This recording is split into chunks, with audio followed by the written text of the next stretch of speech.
नमस्कार प्रिय विद्यार्थियों, वीके नॉलेज इलेक्ट्रिकल में आप सभी का स्वागत है। वैकेंसी न्यूज़ अपडेट लेकर एक बार फिर उपस्थित हूँ और बड़ा शानदार अपडेट है, यानी जैसा कि हम चाह रहे थे वैसा ही अपडेट है। एम्स यानी all India institute of medical science ने कॉमन रिक्रूटमेंट का नोटिफिकेशन जारी कर दिया है। यानी पूरे भारत में जितने भी एम्स है उन सब में एक साथ वैकेंसी होगी, एक ही वैकेंसी होगी।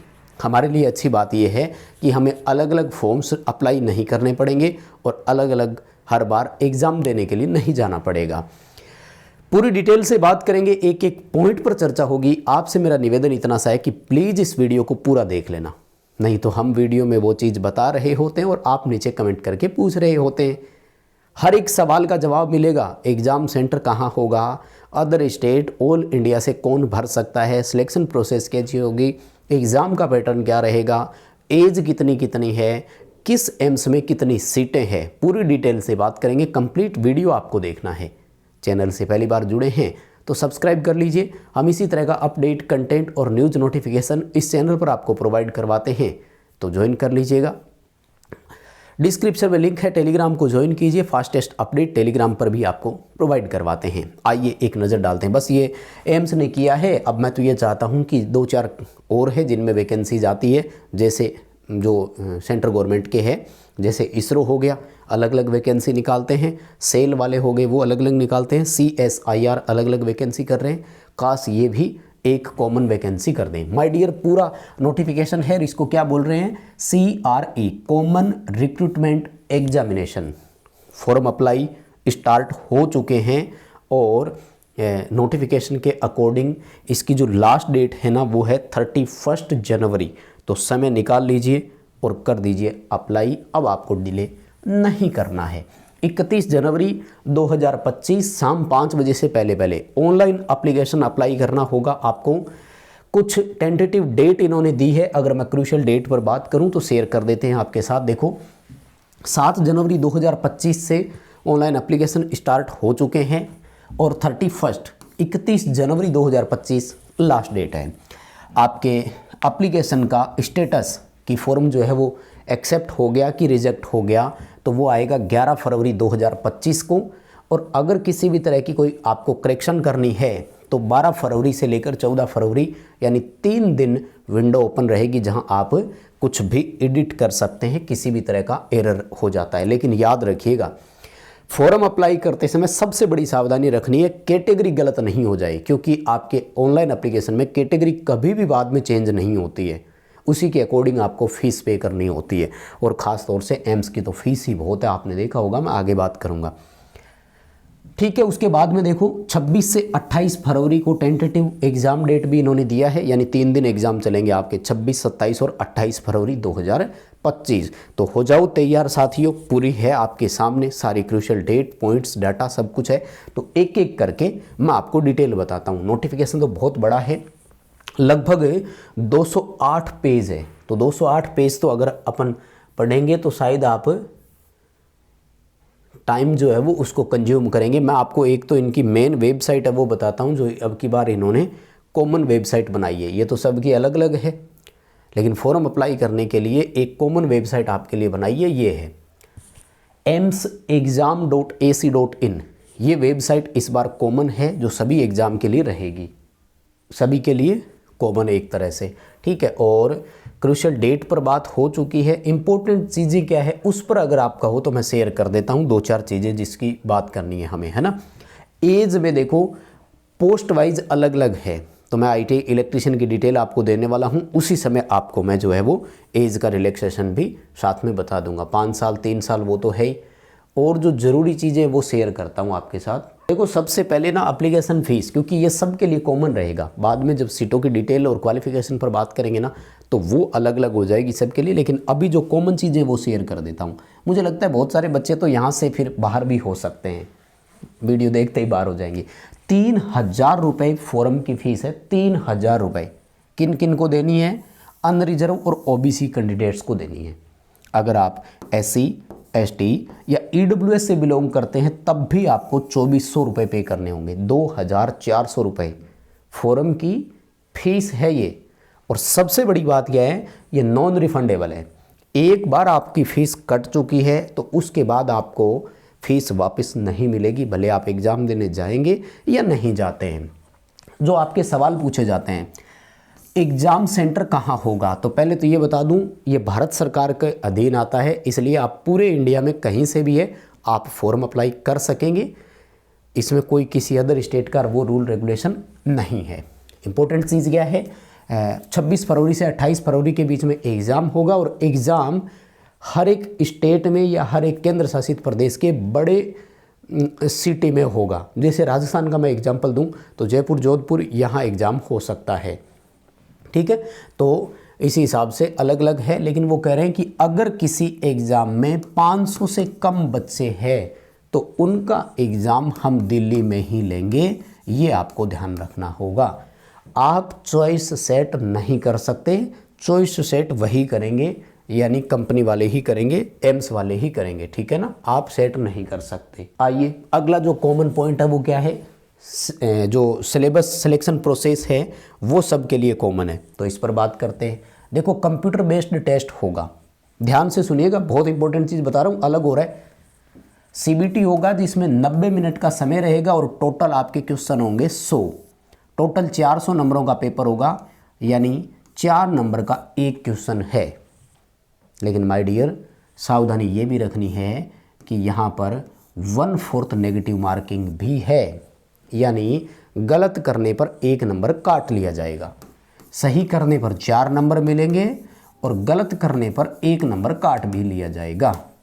ठीक है, तो अगर आप 4 क्वेश्चन गलत करते हैं और 1 सही करते हैं तो बराबर हो जाएगा, लेकिन रिस्क बड़ी है इसलिए रिस्क नहीं लेना। 100 जो क्वेश्चन आएंगे उनमें क्या रहेगा, 75 क्वेश्चन, 75 क्वेश्चन आपके डोमेन से रिलेटेड होंगे, यानी इलेक्ट्रीशियन से हो तो इलेक्ट्रीशियन के, वायरमैन से हो तो वायरमैन से, सिविल से हो तो सिविल के रहेंगे। और जो 25 क्वेश्चन है वो जनरल नॉलेज और जनरल एप्टीट्यूड और जनरल नॉलेज ऑफ कंप्यूटर के और जीके के और जनरल एप्टीट्यूड यानी सामान्य जो आपका एक तरह से एप्टीट्यूड है उसके, तो ये रहेगा आपका यहाँ पर। इम्पोर्टेंट चीज़ क्या है कि ये जो 100 क्वेश्चन होंगे ना, ये आप कंटिन्यू हल नहीं कर सकते।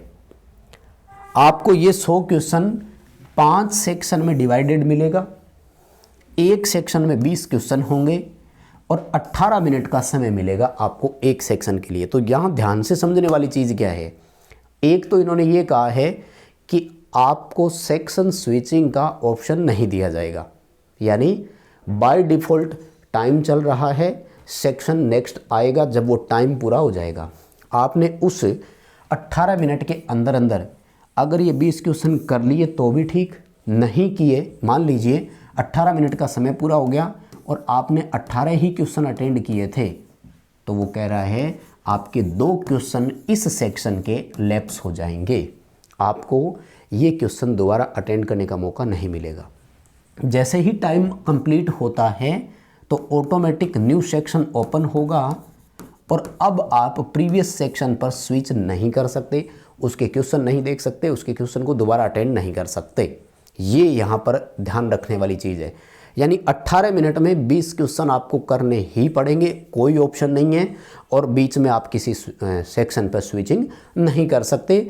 और एक सेक्शन जो आपका सबमिट हो चुका है, अब ऑटोमेटिक आप उस पर दोबारा भी नहीं जा सकते, उसके क्वेश्चन दोबारा भी नहीं देख सकते हैं। तो हो गई कंप्लीट चीज़ें, 100 क्वेश्चन, 18 मिनट का सेक्शन, 20 क्वेश्चन का सेक्शन, और टोटल जो है आपका 4 नंबर का एक क्वेश्चन सही करने पर 1/4 नेगेटिव मार्किंग।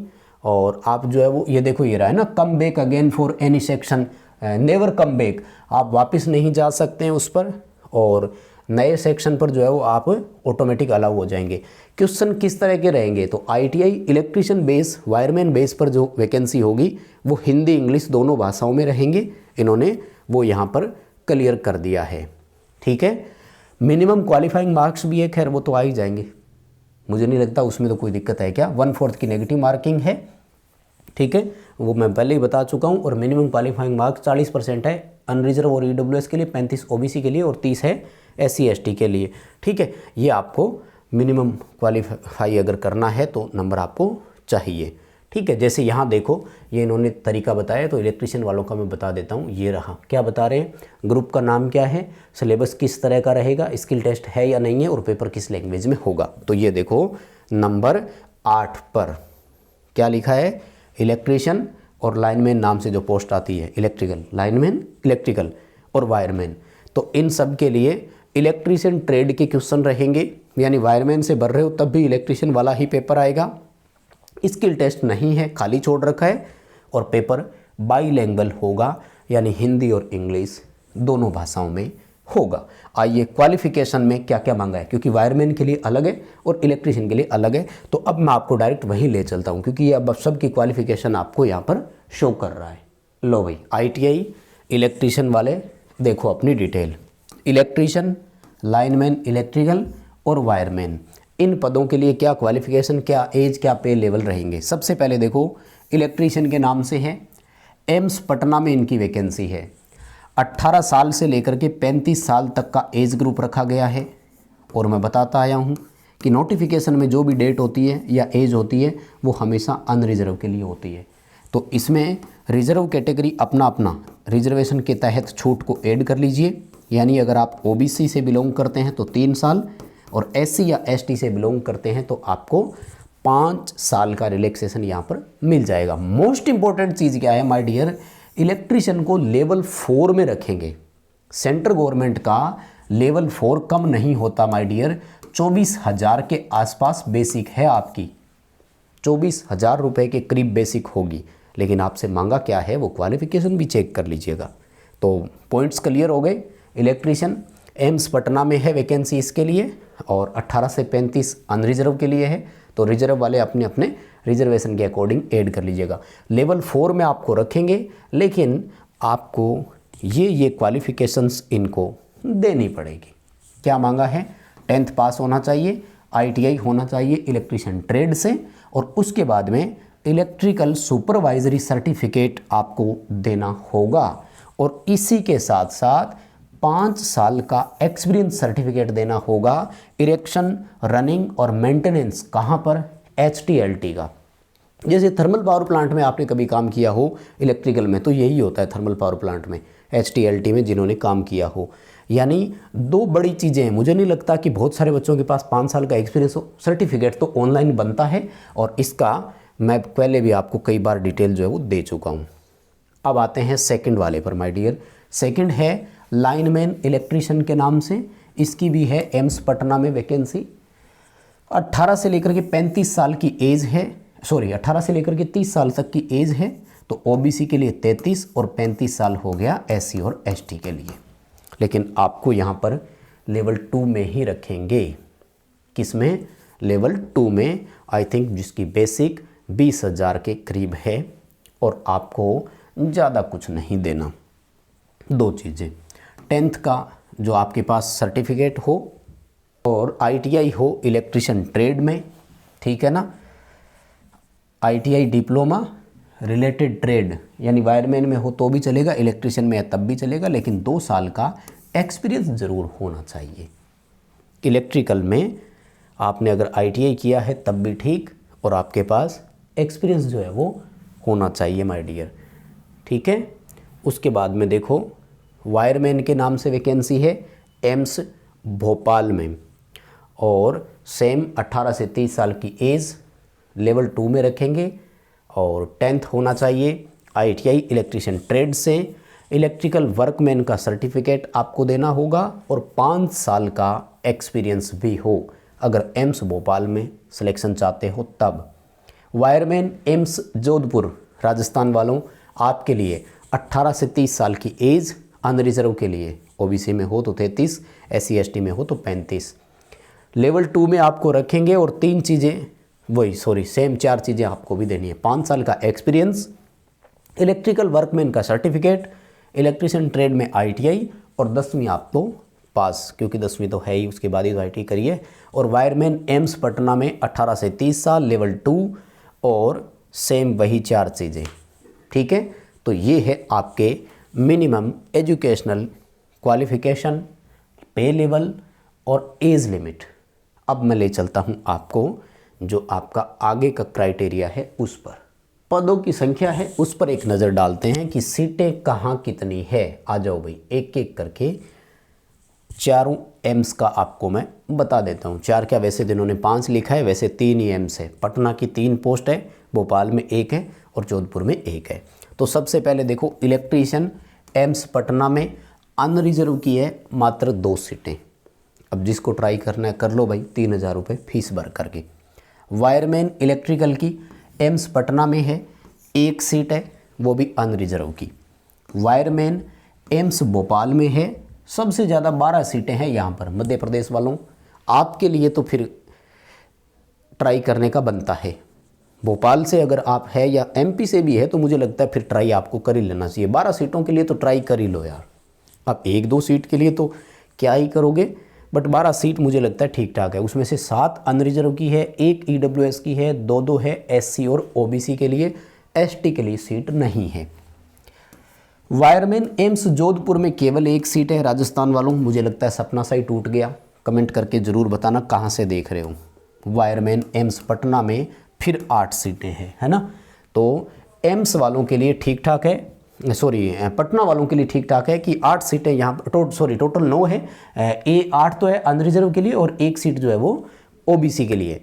तो अगर आप बिहार से है तो मुझे लगता है पटना में वायरमैन एम्स में आप ट्राई कर सकते हैं, यहाँ अप्लाई कर लेना चाहिए। और भोपाल से है, मध्य प्रदेश से है तो यहाँ ट्राई कर लीजिए। ये है सीटों का क्राइटेरिया। अब बताओ क्या चीज़ छूट गई पीछे। मैं फिर बोलता हूँ, सुनिएगा।